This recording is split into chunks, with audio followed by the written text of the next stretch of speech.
Hola, ¿qué tal? Soy la doctora Valeria Nájera y nos encontramos el día de hoy muy contentos aquí Entre Dientes y Conversaciones con Voz Dental, ya que tenemos una invitada estelar. Tenemos a la doctora Guadalupe Urrutia, quien nos estará hablando acerca de los pacientes con discapacidad, así como los pacientes con autismo. Hola, doctora, ¿cómo estás? ¿Cómo te encuentras el día de hoy? Muy bien, muchas gracias por esta invitación y por este espacio para compartir con ustedes todo lo que sabemos. Claro que sí, temas. Con muchísimo gusto, porque esta información que compartimos aquí es información de valor para toda la población, ¿no? Que a veces desconocemos de estos temas y pues bueno, ¿qué más que venga de una experta? El que nos puedas orientar y hablarnos de estos temas tan importantes que, bueno, son frecuentes en la población prácticamente.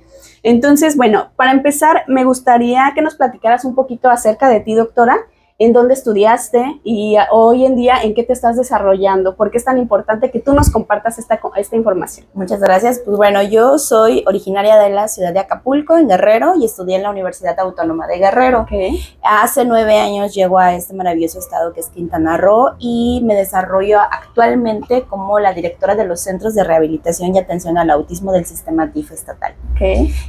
La verdad, las actividades que hacemos pues son básicamente coordinar toda la operatividad que tienen estos centros de autismo. Tenemos en el estado 2, contamos con 2 centros de atención, uno para zona norte, que es el que está aquí en Cancún, y otro en la ciudad de Chetumal, que es para las personas en la zona sur del estado. La verdad es que tenemos mucha población con autismo en Quintana Roo y sabemos que somos pocos, la verdad, los que atendemos estos temas, y necesitamos más. Claro. Entonces es muy importante que la gente también conozca estos temas, por lo mismo que sepa dónde puede acudir. Claro. Y que sepa que hay algunos servicios, que sí hay servicios para los niños con autismo, niños, niñas y adolescentes con autismo. Bueno, ahorita que tomas el tema del autismo, pues a mí me gustaría que le platiques a nuestra audiencia qué es el autismo. Bueno, el autismo es el trastorno de espectro autista y como lo dice, es un espectro, ¿no? No podemos clasificar a todas las personas que tienen autismo en una sola, ¿no? A veces tendemos a tener como estereotipos y las series a veces nos hacen estos prejuicios a veces de que, por ejemplo, lo que es Sheldon tiene un tipo de autismo y así, y hay uno de Good Doctor, que también, entonces no todas las personas con autismo son igual. Claro. Sí, es un espectro, puede ser personas que sean muy verbales, que hablen mucho, pueden ser personas que de plano no hablen. Entonces, de hecho, la clasificación se modificó. Antes estaba la clasificación del síndrome de Asperger, que fue un doctor que describió algunas características de las personas que tenían este síndrome, y cambian esta modificación y la clasificación, y ahora se clasifica en TEA desde niveles de apoyo. Wow, ¿sí? No es que tengan un grado de autismo mayor o menor, sino que hay niveles de apoyo. Hay personas autistas que van a necesitar un poquito de apoyo y a lo mejor van a estar en un nivel de apoyo 1. Hay personas autistas que van a requerir mayor apoyo y van a estar a lo mejor en un nivel de apoyo 2. Y hay personas autistas que van a estar en un nivel de apoyo 3. Dependiendo de la característica de cada uno de estos chicos o de estas personas, es el nivel de apoyo que van a requerir. Entonces hay que entender que el autismo es un espectro y que hay personas que van a tener cada una diferentes necesidades. Y hay un término aquí que se utiliza mucho que son neurodivergentes. Entonces es una neurodivergencia. Hay que entender que todas las personas tenemos características diferentes y las personas con autismo, sus procesos, la cuestión sensorial, la cuestión del pensamiento, su raciocinio, cómo viven las emociones, cómo perciben los sonidos, es diferente.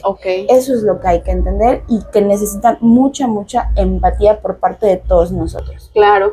Por ejemplo, en el caso de los pacientes con autismo, ¿cómo puedo determinar, o por ejemplo, soy una persona que no sé nada del tema, ¿cómo puedo determinar que algún familiar tiene este padecimiento, el autismo como tal? Como cualquier otra cuestión en temas de salud, lo más importante que tenemos que hacer la población en general es acudir regularmente al área médica, ¿no? A una consulta, una valoración. Muchos de estos niños se detectan desde el principio, cuando ya tienen 2, 3 años y a lo mejor todavía no presentan las palabras, ¿no? Entonces, muchas mamás a veces dicen, es que mi niño o mi sobrino empezó a hablar a los 2 años, pero mi niño ya tiene 3 y no dice una palabra, claro. y hasta entonces buscamos ayuda. Deberíamos tener ya este tema de la visita frecuente al médico, sí, cada 6 meses, cada mes. Hay algo que se llama salud del niño, y que tenemos que ir casi cada mes al médico para ver cómo se está el neurodesarrollo de nuestros niños, ¿no? Hay ítems que tienen que lograr cada uno de los niños a ciertas edades, ¿no?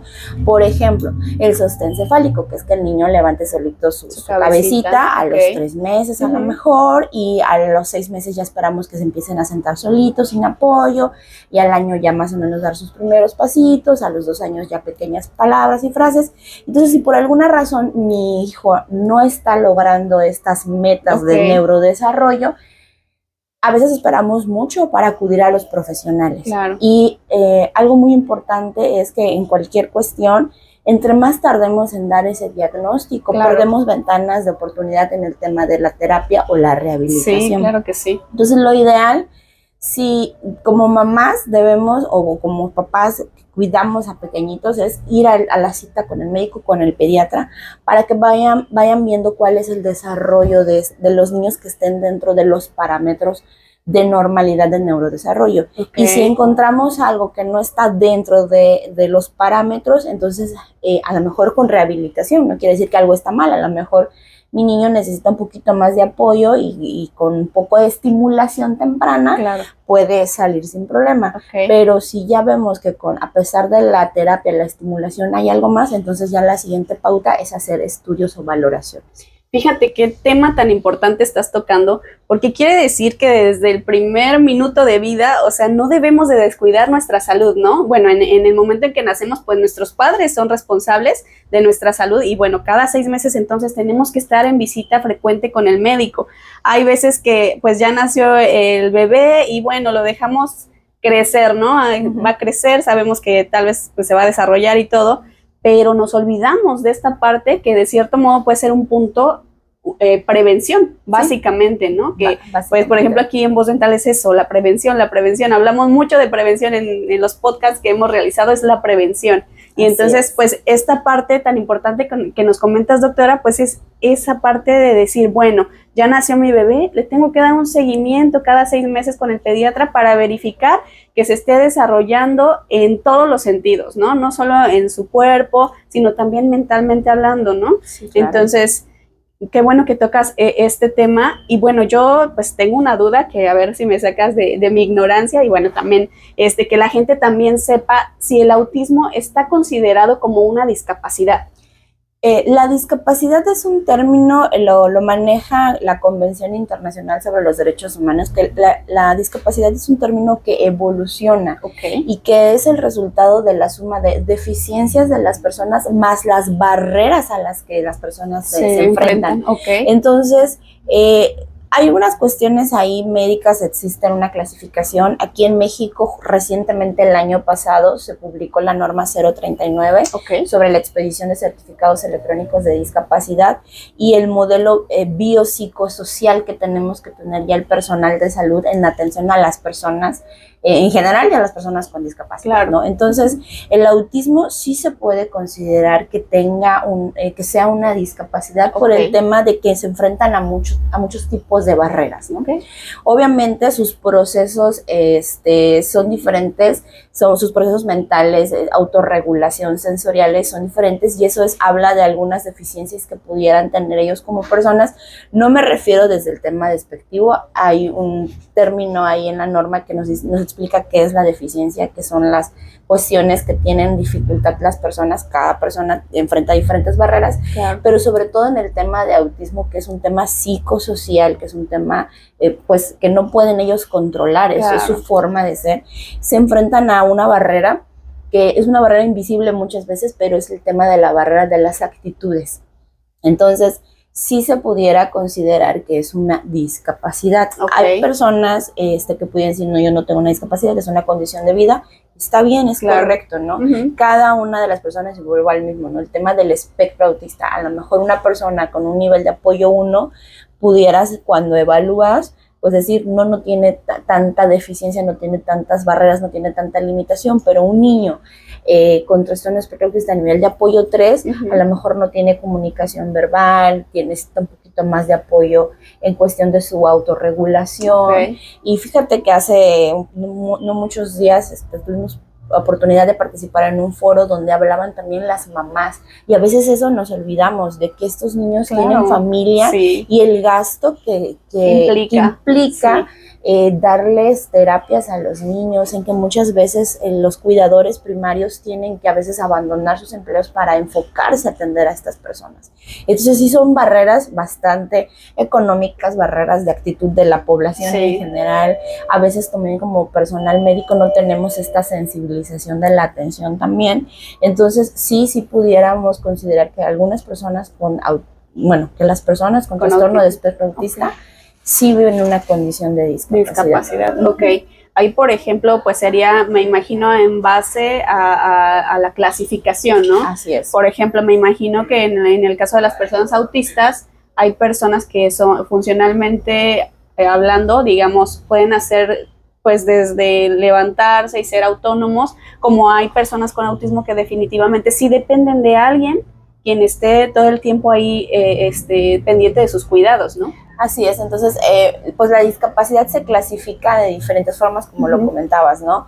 Hay discapacidad física, hay discapacidad mental, hay discapacidad intelectual, auditiva, visual, y vuelvo al mismo, ¿no? La relación entre las deficiencias que pudiéramos tener como personas, más las barreras a las que nos enfrentamos a un determinado periodo, pues eso es lo que nos puede condicionar a que no tengamos participación social, participación educativa, participación en la sociedad, en la cuestión cultural, en la cuestión del deporte, y eso es una condición de discapacidad. ¿Sí? El hecho de que hayan esas barreras y que no podamos participar plenamente en todas esas actividades, eso es la condición de discapacidad.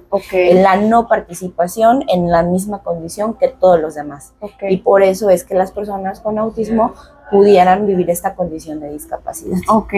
Ahora que tocas el tema en cuestión de las diferentes tipos de discapacidades que hay, ¿cuál es la más frecuente en la población? Pues fíjate que de acuerdo a la OMS, en el 2020 en el mundo había más 4.9% de la población a nivel mundial cuenta con algún tipo de discapacidad. En México, igualmente, más de 6 millones de personas viven con una discapacidad. Seguramente esta irá en aumento debido al tiempo de vida que cada vez vivimos más la longevidad de las personas y las enfermedades crónico-degenerativas con las que también vivimos. Y en Quintana Roo andamos por ahí del 4.9%, también en algunos municipios llegan hasta el 5% de la población que vive con algún tipo de discapacidad, siendo la más frecuente la discapacidad física. Posteriormente están ahí discapacidad visual, auditiva, pero hay discapacidad que no se ve. Entonces, a lo mejor, pues es muy fácil cuando identificas a una persona en silla de ruedas o con una muleta. Y decimos tiene una discapacidad. Pero por ejemplo, las personas sordas también es una discapacidad que muchas veces no vemos. ¿Sí? Tú puedes ver por un chico por ahí, pero a lo mejor no sabes que es una persona sorda. O una persona con una discapacidad intelectual también es algo que no a simple vista podemos identificar. O una persona con una discapacidad mental, ¿no? Alguna enfermedad mental. Esquizofrenia, bipolaridad, el trastorno de espectro autista, que es algo psicosocial también. Entonces son discapacidad que no a simple vista se puede ver, y aquí en Quintana Roo la más común hasta ahorita es la discapacidad física. ¿Y cuáles son los principales desafíos que enfrenta esta población con discapacidad al acercarse a un tema de salud, al acceso a la salud? Bueno, lamentablemente las personas con discapacidad tienen un mundo de barreras, ¿no? Desde la más básica, que es la movilidad en la ciudad, que es cómo acudo yo, si soy usuario de silla de ruedas, a mi unidad médica, ¿no? El gasto que representa muchas veces el transporte público. Hay veces que los compañeros taxistas no los llevan con facilidad o les cobran una tarifa extra. Exactamente. Entonces, desde la movilidad de cómo me traslado de mi casa al hogar, esa es la primera barrera. Luego, lamentablemente, la segunda barrera que podemos encontrar es la de actitud. ¿Sí? A veces no tenemos esa empatía, ya no digo del personal de la institución, sino de cualquier persona que se encuentre, ¿no? Me ha tocado que no, como usuarios sabemos que tenemos pues prisas y también tenemos nuestros tiempos, pero es muy difícil que cedamos el lugar a una persona que estamos viendo que tiene alguna condición de discapacidad, que les dejen el turno, por ejemplo, ¿no? También estamos en este tema de actitud, ¿no? Nosotros como personal médico también, algo que me gustaría, y esto va más para mis compañeros del área médica, es que no debemos de asociar discapacidad con enfermedad. Claro. Son temas diferentes. Yo no lo sabía, voy a ser sincera, mi universidad no me preparó para distinguir qué es una discapacidad de qué es una enfermedad, porque normalmente asociamos inmediatamente discapacidad con enfermedad. Y no, la discapacidad es una condición de vida y la enfermedad es un proceso completamente diferente. Puedes tener discapacidad y no necesariamente estar enfermo. Claro. Y puedes estar enfermo y no necesariamente tener discapacidad. Claro. Entonces, también son esas barreras de actitud de los médicos. Tenemos carga de trabajo bastante pesada, yo lo sé, lo entiendo, pero hay veces que con cambiar nuestra actitud de ser empáticos, de pensar que estamos atendiendo personas, seres no humanos, números, claro, que estamos atendiendo seres humanos, que es el papá de alguien, que es el abuelito de alguien, que es el hermano de alguien. Pensar que la persona que estoy atendiendo es mi propio familiar. Sí, como entonces, tú dices, la empatía, ¿no? Como, bueno, la empatía básicamente es ponernos en los zapatos del otro, ¿no? Exactamente. Si yo estuviera en esa situación, ¿qué me gustaría? ¿Cómo me gustaría que me trataran? ¿Cómo me gustaría que me brindaran el servicio de salud, no? Porque sí, claro, hay veces, y bueno, lo sabemos, que la discriminación sigue existiendo lamentablemente hoy en día, ¿no? Y entonces, pues, lamentablemente estas personas con discapacidad sufren discriminación, yo creo que prácticamente todos los días. Sí, a donde van, se encuentran ese tipo de o por ejemplo a veces en las escuelas el bullying, ¿no? Lamentablemente se enfrentan a muchos retos, ya de por sí pues la vida es difícil teniendo una discapacidad, ahora imagínate enfrentarte a una sociedad que pues difícilmente o te acepta o te junta o te entiende o entra en esa empatía, ¿no? Claro. Entonces, bueno, ahí está el segundo obstáculo, ¿no? La empatía que tenemos como por parte de los servidores que brindamos algún tipo de atención a las personas con discapacidad. Y el tercero, y a lo mejor que sale un poquito de la mano de todos nosotros, pues los servicios públicos, ¿no? Las políticas públicas que tenemos en este momento.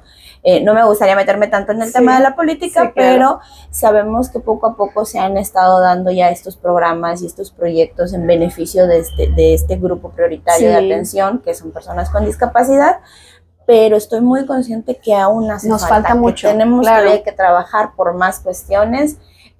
Ojalá, sé que hay gente que sí lo está trabajando, que poco a poquito, que a veces, obviamente las personas con discapacidad son un grupo que tienen mucho que decir y cuando les dan la oportunidad de hablarlo, obviamente sacan todo su sentir, ¿no? Pero sí lo están trabajando, no va a haber un cambio inmediato, no es algo que sea muy rápido de hacer, pero si todos como sociedad aportamos desde el tema, un granito del entender que es una discapacidad, del saber por qué están y el de ayudarles y el comprender y que participemos también como ciudadanías cuando hay este tipo de foros o hay este tipo de conversaciones o hay este tipo de opinión pública, que hay encuestas, que hay foro abierto y hablar también por los que no pueden hablar. Claro. Vamos a mejorar muchísimo en la atención a todas las personas. Empatía al 1000. Sí. La verdad a mí pues me pone contenta que he visto ya en muchos lugares, por ejemplo, las rampas, ¿no? Para discapacitados. Y la verdad digo, qué bueno que ya se está pensando en esa parte de la población, ¿no? A veces cuando piden aquí cita con nosotros en Voz Dental, nos preguntan, ¿y tienen acceso a discapacitados? Sí, claro que sí. ¿A silla de ruedas? Sí, por supuesto, ¿no? Entonces, esa parte también de ser empáticos y decir, bueno, si estoy brindando un servicio de salud, voy a procurar que mi servicio de salud pueda ser para todos, ¿no? Claro. De hecho, hay una norma, que es la norma oficial mexicana 015, sobre los establecimientos de salud que brindan salud integral. Okay. Hay que leerlas como servidores públicos, como empresarios, sí, como aquellos que damos un servicio de salud, que ahí nos marca la pauta de cuáles son las especificaciones como prestadores de servicio de salud, sí, en atender a personas con discapacidad. Okay. Entonces nos dice, por ejemplo, las rampas, el ancho de la rampa, qué características debe de tener, también el inmobiliario, qué características debe tener, qué servicios podemos brindar. Entonces es cuestión también de empaparnos, sí, como claro, prestadores de servicios de las normas oficiales. De las normas, sí, oficiales, exactamente. Sí, sí, sí. Muy bien, doctora. Bueno, me gustaría que entremos un poquito al tema odontológico. Pues muy bien. Me gustaría, porque digo, es parte importante también de nuestro podcast, el ayudar también a cualquier persona que se informe acerca de esta situación. Entonces, me gustaría saber, desde tu experiencia, ¿cuáles son los problemas dentales más frecuentes en los pacientes con discapacidad? Bueno, en general, como nosotros vemos el tema de rehabilitación, vuelvo a ver lo mismo, no todo lo que tenga alguna enfermedad o alguna limitación va a terminar siendo discapacidad, pero algo que sí es muy importante y que tiene que ver ahí con la cuestión bucal, nuestra cuestión del lenguaje. Okay. Muchas veces hemos llegado a tener niños en los centros de rehabilitación que tienen 7, 8 años y no pronuncian todavía la R. Okay. Y resulta, obviamente ya en la escuela los detectan y los mandan a los centros. Claro. Y ya cuando nosotros llegan con nosotros, vemos que tienen algún frenillo corto. Okay. Entonces, pues a lo mejor la mamá, es parte también, y para eso están estos podcasts, claro, para que conozcamos que existen este tipo de temas que son frenillos, que a veces es una cirugía de alguna manera sencilla, porque de es bajo un corte, riesgo, sí, de bajo riesgo, y le cambian la vida a los niños, sí, porque ya empiezan, porque la cuestión del lenguaje también tiene que ver mucho en la autoestima, en la lectoescritura, en la cuestión de aprendizaje, en el tema del bullying. Entonces, algo odontológico y que a veces se nos pasa mucho como papás o como cuidadores es el tema del frenillo. Okay. Y eso lo pueden identificar desde que están visitas y se hacen visitas, sí, odontológicas desde pequeñitos. Sí, claro. Si los acostumbramos, pues un odontólogo nos puede ayudar con esa detección y de verdad podría cambiarle y nos ahorraría mucho tema en rehabilitación posterior. Claro. Por el tema de liberar ese frenillo. Claro. Eso es uno. Lo otro es el labio y paladar hendido, okay, sí, que a veces esos desde chiquititos los detectan al momento pues, que los dan de alta, sí, pero hay muchos niños que van a requerir pues un tratamiento prolongado, sobre todo cuando tienen paladar hendido. Sí. Entonces a veces hay labio y a veces solamente es el paladar.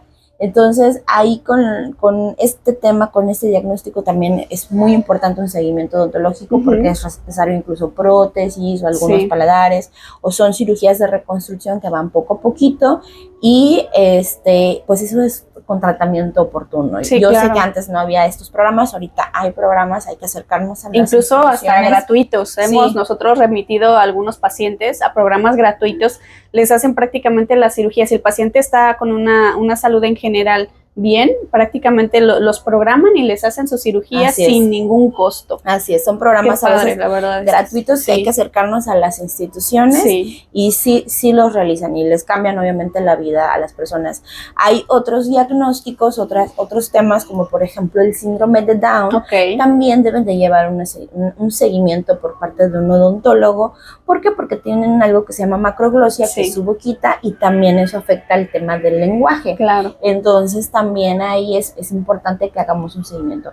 En general, como lo comentábamos hace ratito, la prevención es la base y lo más importante. De la salud en general. En general, sí, o sea, cualquier tema de salud, siempre el primer nivel de atención es la prevención. Sí. Entonces, la verdad, precisamente, qué bueno que hay estos podcasts para que la gente sepa estos temas y que se pueden acercar y que busquen a su odontólogo de confianza. Claro.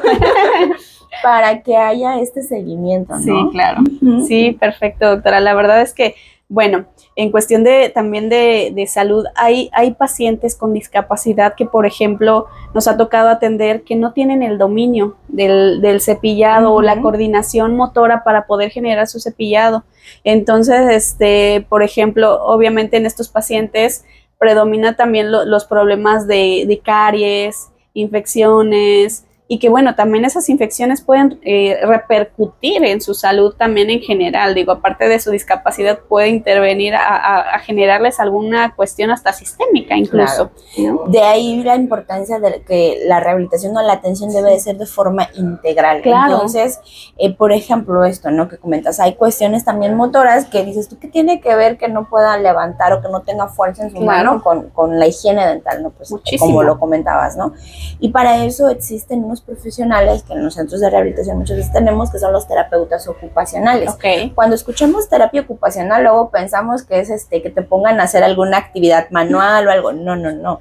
El terapeuta ocupacional lo que nos ayuda es en el tema de la funcionalidad y el tema del ejercicio de la rehabilitación con intención. Okay. Hay veces que cuando van a terapias dicen, ¿de qué me sirve que yo haga el aro, no? Porque los ponen a que se pongan o se quiten un aro. Bueno, el terapeuta, lo que la visión de que te pongas y te quites este aro es que vayas practicando para que te vistas y desvistas solo. Okay. Entonces hay esos tipos de adecuaciones que también luego los terapeutas ocupacionales dicen, ¿no? Si trabajan en coordinación con su dentista, a lo mejor le dicen, mira, el cepillo no va a ser el clásico cepillo, le van a tener que hacer una pequeña adecuación y en vez de estar completamente horizontal, va a tener un ángulo de 90 grados o un ángulo de 45 grados para que tú no tengas que alzar tu mano y sino nada más en este movimiento. Así. Entonces hay que verlo de forma integral. Claro, sí, porque muchas veces, por ejemplo, yo sé que hay prioridades en cuestión de que a veces alguna discapacidad o que hay pacientes que requieren cirugías, pero sí la parte dental pues es también muy importante. Yo les digo a mis pacientes, todo lo que somos entra por la boca y si en la boca hay bacterias, imagínense cómo va a estar nuestro cuerpo en general. Entonces sí, pues básicamente también incluso existen cepillos que son los cepillos eléctricos que también les favorecen mucho a este tipo de pacientes. Sí. Entonces sí, ahora sí que como tú lo dices, hay que tomarlo de una manera integral. Uh-huh. Ver todas las posibilidades en cuestión de higiene, en cuestión de visitar al odontólogo, en cuestión de visitar al terapeuta, al médico general, a veces se requiere de algún médico especialista también. Sí, claro. Entonces, todo es un todo. Sí, cuando todo. hay una discapacidad es un todo, no solamente los temas que vemos físicamente, ¿no? Sí, ahorita que hacías este comentario de la boca, recordé otros casos que también son muy importantes, pacientes que tienen enfermedades cardíacas. Sí. Es así algo que tienen que tener mucho cuidado en su higiene dental, porque aunque parecieras que no tiene nada que ver, tiene mucho que ver. Sí. Entonces, pacientes también cardíacos, es muy importante que tengan un cuidado bucal bastante estricto por el tema de que corren infecciones hacia el corazón. Que normalmente, por ejemplo, son pacientes con síndrome de Down. También. Que tienen situaciones cardíacas. Uh-huh. Entonces, sí, pues ahora sí que pues como hemos escuchado, pues es un todo, ¿no? Uh-huh. Y bueno, pues ahora sí que, por ejemplo, digamos, tú has visto o has detectado, digo, no sé, por ejemplo, si en DIF ustedes manejen todo lo integral en cuestión con estos pacientes de discapacidad. Fíjate que tratamos, no tenemos todas las especialidades como quisiéramos tener, claro. No tenemos todos los especialistas, pero siempre hay personas muy comprometidas, siempre hay profesionales que nos apoyan, siempre hay gente queriendo ayudarnos de alguna forma y tratamos en la medida de lo posible de verlo de manera integral, uh-huh. ¿sí? Siempre con el apoyo, trabajamos también en coordinación con el IMSS, en coordinación con el ISSSTE, en coordinación. Nosotros vemos una parte que es la rehabilitación. Okay. En el DIF se ve desde el tema de rehabilitación. Nuestra cabeza sectorial pues es la Secretaría de Salud, okay. ¿no? Pero sí trabajamos en coordinación. Para eso nosotros los médicos o las instituciones de salud manejamos la referencia y contrarreferencia. Okay. Que básicamente ¿qué es? Es la forma como de comunicarnos entre nosotros, ¿no? Yo te escribo aquí cómo está el paciente, qué estoy manejando, qué estoy viendo desde mi punto de vista y pongo a qué servicio se va, ¿no? Si cuenta con IMSS, pues le pongo ahí al servicio y ya llevar a esa hoja y hacer su proceso. Porque aunque vemos todo salud, cada institución tiene sus propias reglas. Claro. Entonces sí tratamos de verlo de una forma integral. Nuestra base está en Chetumal, ahí están mis oficinas, que es en el CRIC, con Q. Que termina porque es el Centro de Rehabilitación Integral de Quintana Roo. Okay. A veces en la zona sur tenemos muy pocos profesionales de salud, no tanto como aquí en zona norte, pero sí trabajamos. Incluso la gente de Chetumal viaja a Mérida. Okay. Entonces, nosotros no tenemos problema, trabajamos con personal médico privado, o personal de ISSSTE, o personal de IMSS, o de la Secretaría de Salud, y siempre, al menos yo siempre he dicho, el gremio médico siempre es como que muy colaborativo en ese tema, porque pues el beneficio final siempre son nuestros pacientes. Claro. Siempre tratamos de ver por nuestros pacientes. Y entonces excelente. Sí trabajamos de esa manera. A lo mejor no todos estamos en un mismo edificio, pero trabajamos con las referencias y contrarreferencias. Y es muy bueno que pues la gente lo sepa, ¿no? Porque a veces dicen, bueno, ya detecté esto, ¿a dónde voy? ¿A dónde se quieren jalar los cabellos de que qué hago, no? Sí, entonces sí. Es muy importante que sepan, por lo menos aquí en México, que el sistema DIF está para apoyar a la población vulnerable. Claro, siempre, ¿no? Siempre estamos para apoyarles y servirles. Ok, y por ejemplo, digamos, nosotros como odontólogos, ¿cómo podemos favorecer ese trato a un paciente con discapacidad o a un paciente con autismo para que básicamente, digamos, su consulta sea pues lo más cómoda posible, ¿no? Como odontólogos y como personal de salud, lo primero que tenemos que hacer es conocer, es saber qué es el autismo, cuáles son las características, qué es la discapacidad, cómo se clasifica, la empatía como personal de salud. Tenemos que a veces desaprender para aprender algo nuevo, claro. ¿No?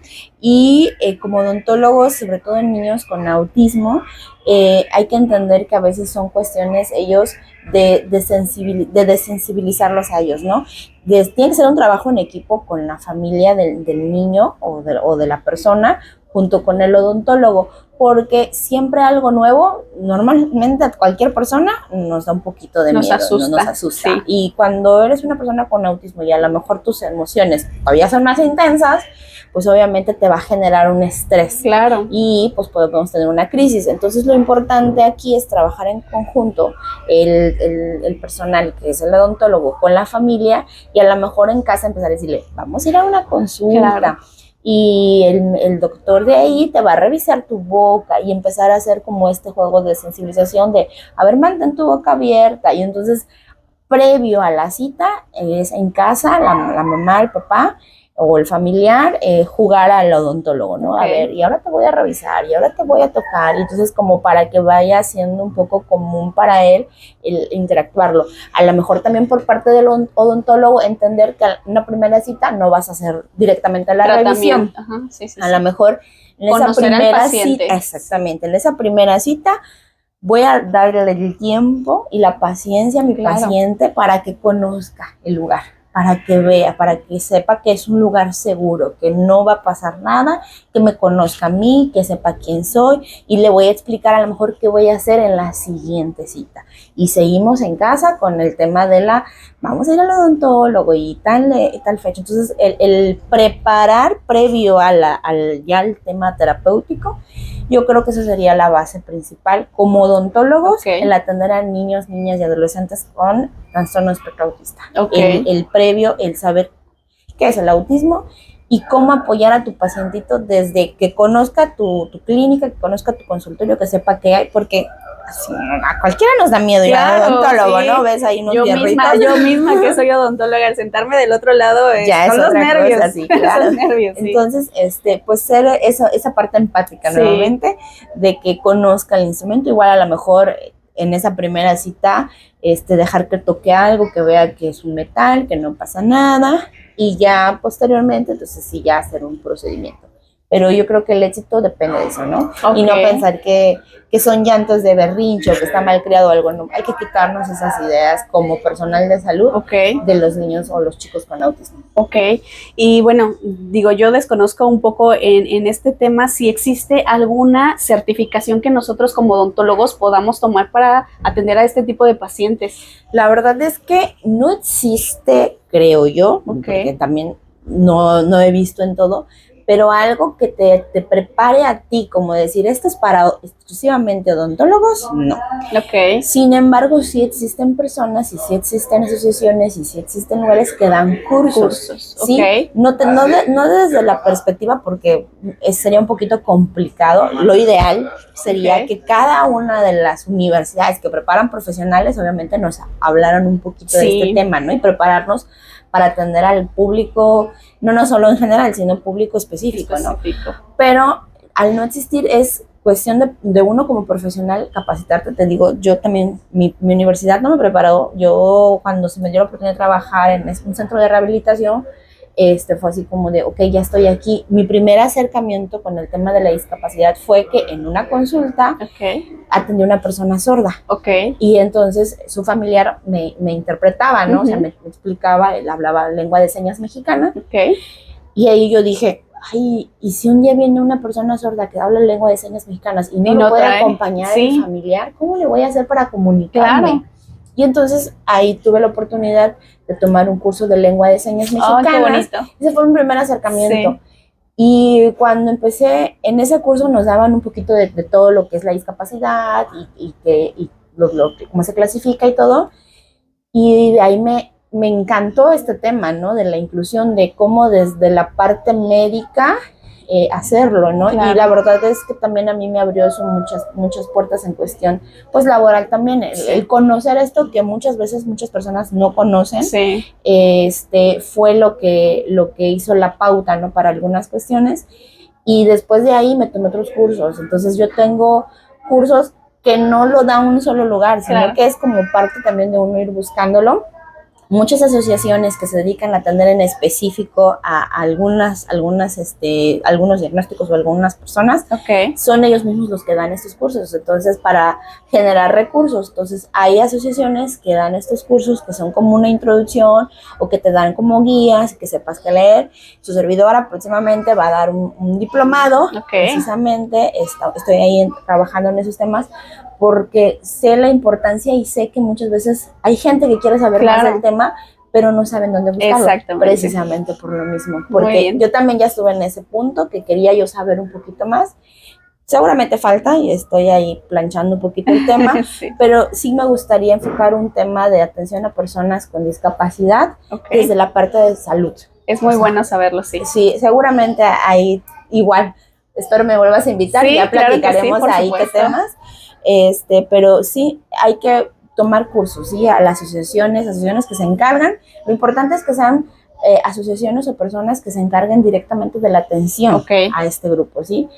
Porque muchas veces los dan otras personas, pero que no tienen este contacto. Claro. Entonces, aquí en Cancún, aquí en Quintana Roo, hay asociaciones que trabajan, por ejemplo, está Astra, está Jorge Alan, están los mismos centros de autismo donde nosotros como servidores públicos también damos clases de sensibilizaciones.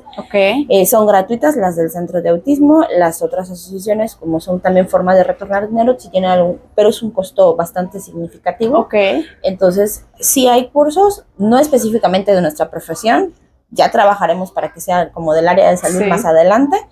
Pero lo importante es conocer, y entre más conocemos, más comprendemos y más podemos modificar. Qué bonita, de verdad, qué bonita la labor, doctora, te felicito muchísimo. Muchas gracias. Porque pues el tener esa iniciativa de decir, bueno, voy a aprender lenguaje de señas y bueno, me está gustando esta parte de dar servicio a la población vulnerable que tiene discapacidad y me meto a otro curso, y la verdad es que no cualquier profesional de la salud tiene esa iniciativa, y de verdad que muchísimas felicidades por esa parte. Y bueno, pues la verdad, no sé si tengas algún mensaje que quieras que se quede muy grabado en nuestra audiencia para compartirles, que salga de tu corazón. Pues la verdad es que agradezco que me des esta oportunidad. La verdad, como población tenemos mucho que trabajar, todos juntos. Que las personas con discapacidad son eso, personas que tienen derechos, que debemos de trabajar en que sean incluidos en todos los ámbitos, que las personas con autismo también tienen derechos y que debemos incluirlos en todos los ámbitos, que es muy importante cuidar nuestra salud de una forma integral y que que entre más leamos, más vamos a conocer y más vamos a poder ser inclusivos. Muy bien. Las diferencias nos unen. Exactamente. Muy bonito mensaje, doctora. Y bueno, pues les recuerdo, estuvimos aquí entre dientes y conversaciones con Voz Dental. Soy la doctora Valeria Nájera y me acompañó la doctora Guadalupe Urrutia. Espero que sea de mucho aporte para ustedes toda esta información, porque la hacemos con mucho cariño para ustedes. Y recuerden, si tienen alguna duda o algún comentario, déjenlos aquí abajo. Denle like al video, porque cada vez que ustedes le dan un like o lo comparten, pues llega a más personas y también nos motiva a seguir haciendo más videos con este contenido tan interesante. No nos despedimos, es un hasta pronto y bueno, los dejamos aquí entre dientes y conversaciones. Bye. Bye.